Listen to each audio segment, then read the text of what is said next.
Hello दोस्तों, इस video में हम बात करेंगे हॉलीवुड की फिल्म सुपरमैन रिटर्न मूवी से जुड़े कुछ अननोन इंटरेस्टिंग फैक्ट्स और इसके बॉक्स ऑफिस परफॉर्मेंस के बारे में। तो इस वीडियो को देखते रहिए और चैनल को सब्सक्राइब करके बेल आइकन जरूर दबाइए ताकि जब भी मैं वीडियो अपलोड करूं तो आपको मेरी वीडियोस की नोटिफिकेशन सबसे पहले मिल सके। आज भले ही Henry Cavill as a Superman सबके दिलों में बस गए हों, लेकिन इससे पहले भी एक मूवी आई थी जिसने न सिर्फ सुपरमैन के क्रेज को बल्कि उसकी ताकत, उसकी लेगेसी को एक बार फिर से जिंदा कर दिया था, जिसे लोग या तो भूल चुके हैं या उसके असली राज जाने बिना उसे छोड़ चुके हैं। जहां उस टाइम के वीएफएक्स ने इस मूवी को सिर्फ स्पेक्टिकल नहीं बनाया बल्कि सुपरमैन की पावर और इमोशन को विजुअली इतना अच्छे से पोर्ट्रेट किया कि ऑडियंस को सच में फील हुआ कि why Superman is immortal being in universe and how powerful he is.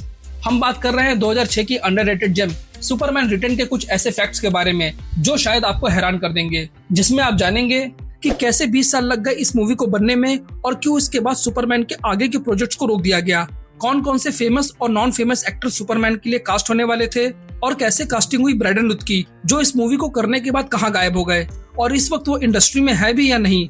Movie के कौन कौन से आइकॉनिक सीन को थ्रेटिकल कट से हटा दिया गया और कैसे वार्नर ब्रोस को $1 मिलियन का नुकसान उठाना पड़ा, वो भी बिना एक सीन शूट किए। सुपरमैन रिटर्न्स इस मूवी को रिलीज किया गया था 20 जून 2006 को, जिसे डायरेक्ट किया था ब्रायन सिंगर ने, जिन्होंने इससे पहले X-Men Apocalypse, X-Men 2, Jack the Giant Slayer और एक्समैन फर्स्ट क्लास जैसी मूवीज को डायरेक्ट किया है। इस मूवी का बजट रखा गया था $27 करोड़ और इसने बॉक्स ऑफिस पर $40 करोड़ का बिजनेस किया था और ये उस साल सबसे ज्यादा पैसे कमाने वाली फिल्म की रेस में 9वें नंबर पे थी। 2006 में सबसे ज्यादा पैसे कमाने वाली टॉप 4 मूवीज थी Pirates of the Caribbean, Dead Man Chest, Da Vinci Code, Ice Age 2 the Meltdown और कैसीनो रॉयल। इस मूवी को वार्नर ब्रोस प्रोडक्शन हाउस के अंडर में रिलीज किया गया था और इसकी पॉपुलैरिटी को देखकर इसे 6.1 IMDb रेटिंग मिली हुई है। और अब बात करते हैं इस मूवी से जुड़े कुछ अननोन इंटरेस्टिंग फैक्ट्स के बारे में, जिसके लिए आप ये वीडियो देख रहे हैं। पूरे वर्ल्ड ने ऐसा सोचा कि 1987 में सुपरमैन की कहानी द क्वेस्ट फॉर पीस के साथ खत्म हो गई है और लोग फिर से सुपरमैन को कॉमिक्स में सर्च करने लगे, लेकिन वार्नर ब्रोस ऑडियंस के लिए कुछ अमेजिंग प्लान कर रहा था, एक फ्रेश विजुअल ट्रीटमेंट जिसे पूरे 19 साल के बाद एक फ्रेश स्टोरी और न्यू फेस के साथ प्रेजेंट किया गया, जिसे प्ले किया था ब्रैडन रुथ ने। इस फिल्म का आइडिया 1990 से डेवलप हो रहा था, लेकिन वार्नर ब्रोस को समझ नहीं आया कि सुपरमैन की नेक्स्ट मूवी को किस डायरेक्शन में ले जाएं, क्या उसका सीक्वल बनाया जाए या वो रिबूट हो या एक कम्प्लीटली न्यू वर्जन। और इसके लिए वार्नर ब्रोस ने 10 साल में 5 अलग अलग सुपरमैन की स्क्रिप्ट रिजेक्ट कर दी। सेकंड रीजन था मूवी का बजट। वार्नर ब्रोस सुपरमैन के साथ बड़ा धमाका चाहते थे और वो कोई भी रिस्क लेने के लिए रेडी नहीं थे, क्योंकि सुपरमैन एक ऐसा इंटेलेक्चुअल प्रॉपर्टी है जिसको बनाने में एक मैसिव बजट लगना था, कम से कम $200 करोड़ के आसपास, और अगर वो फ्लॉप होती तो स्टूडियो के लिए एक बड़ा रिस्क होता। और इस बात के परफेक्शन के लिए वार्नर ब्रोस ने लगभग $50 से $60 करोड़ सिर्फ उसके प्री प्रोडक्शन और डेवलपमेंट में उड़ा दिए। हर स्क्रिप्ट एक से ज्यादा बार लिखी गई, रिजेक्ट हुई और रीराइट हुई, लेकिन सुपरमैन को एक वीक स्क्रिप्ट के बिहाफ पर स्क्रीन पर नहीं लाया गया और इसी वजह से इसके बनने में 19 साल लगने का रीजन एक परफेक्ट स्क्रिप्ट का ना मिलना था। सुपरमैन रिटर्न्स 2006 में रिलीज हुई, लेकिन इसके पीछे की कहानी हॉलीवुड के सबसे बड़े प्रोडक्शन डिजास्टर में से एक थी, क्योंकि वार्नर ब्रोस ने एक परफेक्ट सुपरमैन फिल्म बनाने के चक्कर में गलत स्क्रिप्ट पे ही करोड़ों रुपए उड़ा दिए थे, जिसमें सबसे पहले आइडिया दिया गया सुपरमैन रिबॉर्न का, जो एक वियर्ड लव स्टोरी थी जिसमें सुपरमैन मर जाता है और लुइस लेन प्रेग्नेंट हो जाती है। देन 2002 में जे अब्राहम ने लिखी सुपरमैन फ्लाई बाई, जिसमें क्रिप्टॉन पर सिविल वॉर होती है और लेक्स लूथर एक एलियन बन जाता है, और ये आइडिया भी स्टूडियो को काफी कंफ्यूजिंग लगा। फिर आई टिम बर्टन की सुपरमैन लिव्स, जिसमें Nicolas Cage as a Superman बनने वाले थे और स्टूडियो ने निकोलस केज को लेकर प्री प्रोडक्शन पर काम भी स्टार्ट कर दिया, जिसमें उनके लिए सुपरमैन के कॉस्ट्यूम भी रेडी कर दिए गए। और सिर्फ सुपरमैन की इसी स्क्रिप्ट पे ही वार्नर ब्रोस ने कम से कम $30 करोड़ वेस्ट कर दिए। और इसी तरह 15 साल से चल रहे प्री प्रोडक्शन और डेवलपमेंट हेल के बाद एंट्री होती है ब्रायन सिंगर की, जो उस टाइम पर एक्समैन मूवी को डायरेक्ट करने जा रहे थे, लेकिन उन्होंने वार्नर ब्रोस के इतने फेलियर के बाद उनकी हेल्प करने का सोचा और उन्होंने एक्समैन को ड्रॉप करके सुपरमैन को चुना। ब्रायन सिंगर ने कहा, let's not reboot, let's honour the legacy, और तब जाकर बनी सुपरमैन रिटर्न्स। इस मूवी में Brandon Routh as a Superman नजर आए थे, लेकिन उनकी कास्टिंग के पीछे भी एक इंटरेस्टिंग फैक्ट है। एक सिंपल सा लड़का जो एक पिज्जा शॉप में काम करता था, जिसने इससे पहले कभी किसी बड़ी फिल्म में काम नहीं किया, और फिर एक दिन उसे मौका मिलता है सुपरमैन बनने का। यस, ब्रैडन रुथ की यह पहली डेब्यू मूवी थी, जो इससे पहले एक पिज्जा शॉप में काम करते थे, लेकिन डेस्टिनी ने उन्हें उनकी पहली मूवी दी, जिसमें उनकी पहली फिल्म में ही उन्हें दुनिया की सबसे लेजेंडरी सुपर हीरो का रोल मिला, सुपरमैन का। सुपरमैन के रोल के लिए ऑलमोस्ट 2000 से भी ज्यादा ऑडिशन लिए गए, जिसमें कई फेमस और नॉन फेमस एक्टर भी शामिल थे, जैसे Henry Cavill, Matt Bomer, Brendan Fraser और पॉल वॉकर। और इनके अलावा कई और मल्टीपल एक्टर्स ने भी ऑडिशन दिया, लेकिन उन्हें किसी न किसी रीजन की वजह से रिजेक्ट होना पड़ा। देन एंट्री हुई ब्रैडन रूथ की, जो फिजिकल लुक में सुपरमैन की पर्सनालिटी को जस्टिफाई भी करते थे, लेकिन उनको इस मूवी में ब्रेक देने का सबसे बड़ा रीजन उनकी सिंसियरिटी और उनका फेस था, जो क्रिस्टोफर रीव जैसा लग रहा था।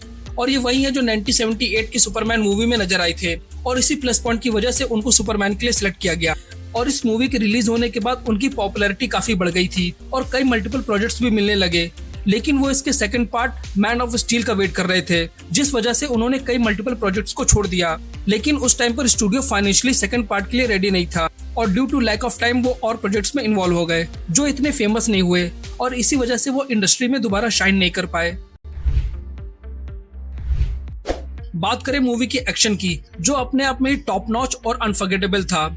इस मूवी में दिखाया गया वो flight scene, it is among the longest continuous Superman flight scene in cinema history. Plane के अंदर के फुल कॉकपिट और कैबिन को फिजिकली बनाया गया था।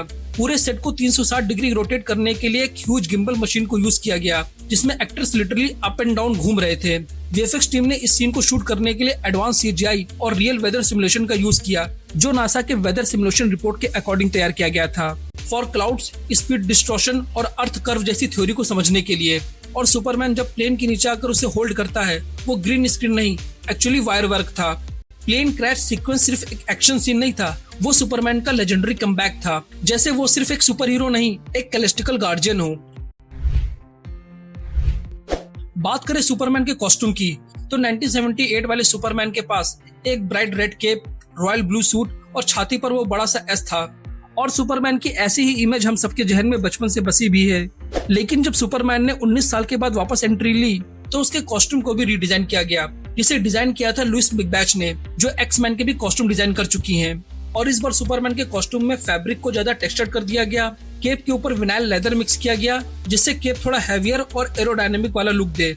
और वो शील्ड, जहाँ पहले वो एस बड़ा और बोल्ड था, इस बार उसे छोटा और शार्प कर दिया गया। कॉस्ट्यूम चाहे बदल गए हों, रंग थोड़े गहरे हो गए हों, लेकिन सुपरमैन की पहचान वही थी और हमेशा वही रहेगी, एक क्वाइट स्ट्रेंथ, एक हाई फ्लाई और एक अनब्रेकेबल होप। और बोनस फैक्ट, केप को डिजाइन करने के लिए एक अलग से वीएफएक्स टीम बनाई गई थी, क्योंकि जब सुपरमैन के फ्लाइंग वाले सीन को शूट करना होता था, तो केप का फैब्रिक रियल एयर सिमुलेशन और एयर फिजिक्स को फॉलो नहीं कर रहा था, जिस वजह से वीएफएक्स टीम को कुछ सीन्स में सीजीआई के थ्रू केप को डिजाइन करना पड़ा। जब इस मूवी की प्लानिंग चल रही थी, तो सबसे बड़ा सवाल था कि विलन कौन रहेगा। एक कॉन्सेप्ट के अकॉर्डिंग जनरल जॉर्ड को एज अ विलन इंट्रोड्यूस करना था, लेकिन डायरेक्टर ने कहा कि लास्ट सुपरमैन मूवी में जनरल जॉर्ड को ऑलरेडी इंट्रोड्यूस किया जा चुका है और अब जरूरत है नए विलन की। और फिर स्टूडियो नए विलन को सर्च करने में लग गया, जिसमें एक स्क्रिप्ट के अकॉर्डिंग प्लान बना कि ब्रैनेक को विलन बनाया जाए, जो क्रिप्टॉन को डिस्ट्रॉय करना चाहता था और अर्थ को अपनी ट्रॉफी बनाना। पर ब्रैनेक का असली टारगेट होता है सुपरमैन का बेटा जेसन। अगर वो ब्रैनेक के कंट्रोल में चला जाता है, तो सुपरमैन उसे खुद रोक भी नहीं पाएगा। लेकिन ये कहानी बनी ही नहीं, क्योंकि सुपरमैन रिटर्न के सीक्वल और स्क्रिप्ट कैंसिल होते जा रहे थे। और फिर डायरेक्टर ने कॉमिक्स को खंगालना और पढ़ना शुरू किया, और उन्हें मिला एक बेहतरीन विलन, लेक्स लूथर, जो स्क्रिप्ट के अकॉर्डिंग परफेक्ट था। और फाइनली लेक्स लूथर को विलन बनाया गया। मूवी रिलीज हुई, क्रिटिकली काफी अप्रिशिएट भी हुई, लेकिन बॉक्स ऑफिस पर कुछ अच्छा कमाल नहीं दिखा पाई। मूवी की टिकट तो कम बिकी, लेकिन इसके साथ साथ इसके टॉयज और क्राफ्ट की सेल भी कम हुई, जिस वजह से स्टूडियो को अनफॉर्चुनेटली काफी लॉस हुआ। और यही वजह थी कि इसके next part Superman man of steel को पोस्टपोन कर दिया गया। अगर ये मूवी हिट हो जाती, तो प्रोडक्शन हाउस इसके नेक्स्ट पार्ट की प्रिपरेशन में लग गए थे, लेकिन ड्यू टू मिक्स्ड रिस्पॉन्स और लो मर्चेंडाइज सेल, वो प्लान भी कैंसिल हो गया। और फिर 2013 में जैक स्नाइडर ने हेनरी कैविल के साथ मिलकर एक नई रिबूट मूवी बनाई, मैन ऑफ स्टील। और हाँ, याद आया, अगर आपको सुपरमैन वर्सेस बैटमैन के इंटरेस्टिंग फैक्ट की वीडियो देखनी है, तो ऊपर आई बटन पर क्लिक करके आप उसे देख सकते हैं। मैंने ऑलरेडी इस पर वीडियो बनाई हुई है। मूवी के कई इंपॉर्टेंट सीन को शूट करने के लिए कैलिफोर्निया को सिलेक्ट किया गया, जहाँ की लोकेशन मूवी के हिसाब से परफेक्ट थी। लेकिन जिस जगह पर सेट को डिजाइन करना था, वहीं पर एक रियल सबवे टनल थी, जहां से हर आधे घंटे में ट्रेन पास हो रही थी। पहले तो मेकर्स ने इस लोकेशन को ड्रॉप कर दिया, लेकिन डायरेक्टर के अकॉर्डिंग ये जगह परफेक्ट थी। और फिर मेकर्स ने डायरेक्टर के कहने पर इस पूरे एरिया को रीडिजाइन किया, वो भी इंजीनियरिंग लेवल पे। टनल को कवर करने के लिए स्पेशली फाउंडेशन स्ट्रक्चर बनाए गए, और इसके साथ साथ साउंड प्रूफिंग भी की गई, ताकि अंडरग्राउंड ट्रेन की आवाज सीन में रिकॉर्ड ना हो। और इसी जगह पर क्रिप्टोनियन शिप का लैंडिंग जोन और फोर्ट्रेस ऑफ सॉलिट्यूड जैसे आइकॉनिक सीन शूट हुए। 20 साल लग गए इस मूवी को बनने में, और जब ये मूवी बनकर रेडी हुई तो 3.5 घंटे लंबी थी। जिस वजह से इसके कई आइकॉनिक सीन कट करने पड़े। जैसे सुपरमैन का स्पेस से अर्थ पर लैंड करने वाला सीन, उसे कट कर दिया गया। एक 6 मिनट का सीन शूट हुआ था जिसमें यंग क्लार्क कैंट अपनी सुपर पावर डिस्कवर करता है, उसे भी थिएट्रिकल कट से हटा दिया गया। मूवी में एक फ्लैशबैक सीन था जहां क्लार्क अपनी एक्सरे विजन और सुपर हेयरिंग को कंट्रोल नहीं कर पाता है, इसे भी कट कर दिया गया। और एक बहुत बड़ा सीक्वेंस शूट किया गया जहां सुपरमैन अपने स्पेसशिप से आउटर स्पेस में जाता है और क्रिप्टॉन प्लेनेट के शैटर्ड रिमेन एरिया को एक्सप्लोर करता है। सिर्फ इसी सीन को बनाने में स्टूडियो के $5 करोड़ लग गए और इस सीन को भी कट करना पड़ा due to length of film. 1990 के बाद सभी प्रोडक्शन हाउस डिजिटल कैमरा की तरफ शिफ्ट हो गए और सारी मूवीज डिजिटल कैमरा पे ही शूट हो रही थी, लेकिन इस मूवी को उसी पुराने फिल्म मैगजीन वाले कैमरे से ही शूट किया गया था। डायरेक्टर ने कहा कि वो इस मूवी को टाइमलेस 70s की ओल्ड सुपरमैन वाली वाइब देना चाह रहे हैं, लेकिन एडवांस टेक्नोलॉजी और हैवी वीएफएक्स के साथ। और ये स्टंट स्टूडियो के लिए काफी चैलेंजिंग रहा। पहले मूवी को ट्रेडिशनली फिल्म कैमरे से शूट करना और उसके बाद उसकी फुटेजेस में डिजिटली वीएफएक्स को मर्ज करना, जो उस टाइम पर काफी टाइम टेकिंग प्रोसेस था। और बात करें इस मूवी की ओवरऑल वर्क की, जैसे वीएफएक्स, स्टोरी टेलिंग, एक्शन, ये सब कुछ सुपरमैन की आने वाली मूवीज के लिए आज भी बेंचमार्क है, जिसे ऑडियंस आज भी भूल नहीं पाई है। तो आपको ये मूवी कैसी लगी और आपको इस मूवी का कौन सा इंटरेस्टिंग फैक्ट पसंद आया, प्लीज हमसे कमेंट सेक्शन में शेयर कर सकते हैं। और अगर आपको आगे अपनी मनपसंद मूवी का इंटरेस्टिंग फैक्ट जानना है तो कमेंट सेक्शन में लिखकर हमसे शेयर करिए। मैं उस टॉपिक पर जल्द से जल्द वीडियो लाने की कोशिश करूंगा। Thank you.